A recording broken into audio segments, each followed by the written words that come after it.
you don't have a teleprompter, but you got all the names written down here. I should put pictures next to that. So, I don't have any notes, but I hope I don't forget some of the things I want to say. First of all, I want to thank the Democrats that are here. Look, we're going to fight on stuff, right, Kevin? I mean, it's a given. We're going to fight on the budget. We're going to fight on taxes. But there's so many things that we can do together. If it wasn't for Sean O'Brien, I'm not sure we would have got the energy regulations we need. And we have the toughest regulations on fracking in America. There's bar none. Tougher than the federal government.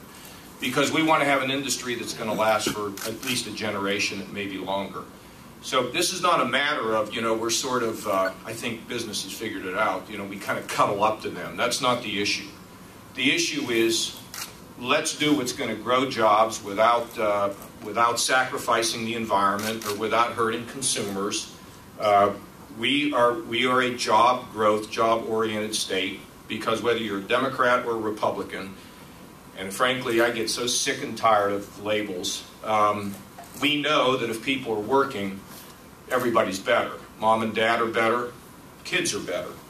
And there's still too many people out of work and too many kids in poverty. And when you think about a child in poverty, I mean, what could be worse? They don't eat well, they don't dress well. It's tough. Now, we also believe that even if you are in poverty, we are going to work like the Dickens because you become the president and CEO of the Huntington Bank someday. No doubt about it. You can be what you want to be, and that's why we want to be an opportunity society here in the state of Ohio. I was just on the phone with a CEO of a major company in Illinois. It is really great to live next door to the Simpsons, I have to tell you. And so we're going to begin courting him, and we're going to have him over dinner, and if he doesn't move here, then we will have him for dinner. But we're all in this together, and I'm glad you mentioned it, Steve, because I look at the human trafficking we did. What a critical thing. We've got some exciting higher education reform where we're going to begin to reimburse universities on the basis of graduation and not enrollment. Got huge initiatives going on job training. All these things can contribute, but Ohio is such a fantastic place because we have the size, the location, great cities. I mean, we got it all if we just can clean out the underbrush. That's what the CEO in Illinois was saying. He said, you guys have really, and ladies, have done a fantastic job of getting Ohio in its place. And so I want to thank that cooperation. And Eric, we were just together at an event not long ago, sort of like this.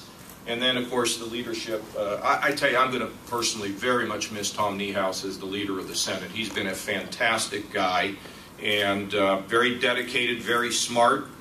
And I went to a football game this year, and he sat behind me, and he knows more about football than Urban Meyer. It's pretty remarkable. So, how many Huntington employees are here?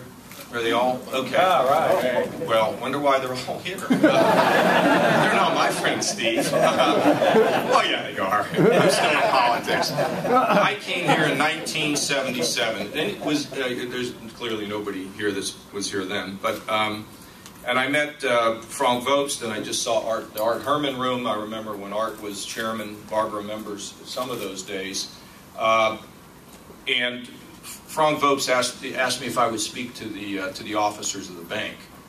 So I've had a close relationship with the bank since 1977. What's so great is the Huntington's strong. And I'm going to tell you why it's strong. Not just because of the associates and the culture that has been in this bank, but Steve Steinour has taken this to another level. He's one of the greatest bankers in America today. We are so fortunate.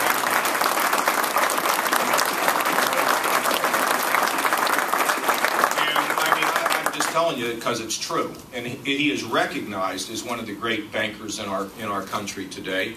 And I have constantly stationed at the airports National Guard, because if they see Steinour leaving, we want to know where he's going. If it's somewhere else, he ain't leaving. Okay.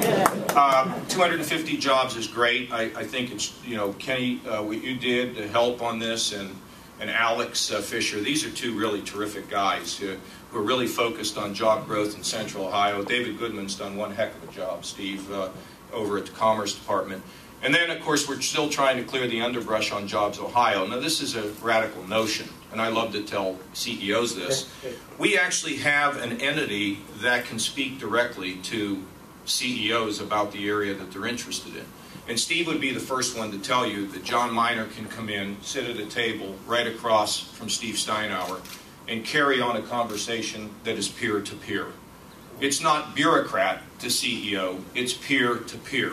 And if you don't think that, well, you know it matters. I'm really speaking to the press when I say if you don't think that matters, you really don't understand business. When you have people in the energy space like David Mustine, who can talk to CEOs of energy companies about what we're trying to do on oil and gas and fracking to create energy independence for Ohio and maybe leadership for the country, let me just tell you, they love it that they've got a guy that can talk peer-to-peer with them. Kenny will tell you, and Alex will tell you, when we have a Mark Kwame or we have a Mark Patton that can talk peer-to-peer to an information technology company, and they understand the software and the hardware, and they understand the importance of mobile devices and tablets, and boy, I'll tell you, it makes a difference. And that's why we're trying to be able to grow Jobs Ohio out, and we will get there. You know, it doesn't matter what the nihilists, the people that want to see Ohio fail, do. We will get there, and we're working our way through it. But the ability to expand Jobs Ohio is really important to our future economic growth, but it isn't good enough. It's also the ability to be good stewards. And being good stewards means we don't run over poor people, we don't run over the disabled, we don't run over the weak. They're important. But it also means that we have to be good stewards of our dollars, we have to keep our costs down, we have to train our workers.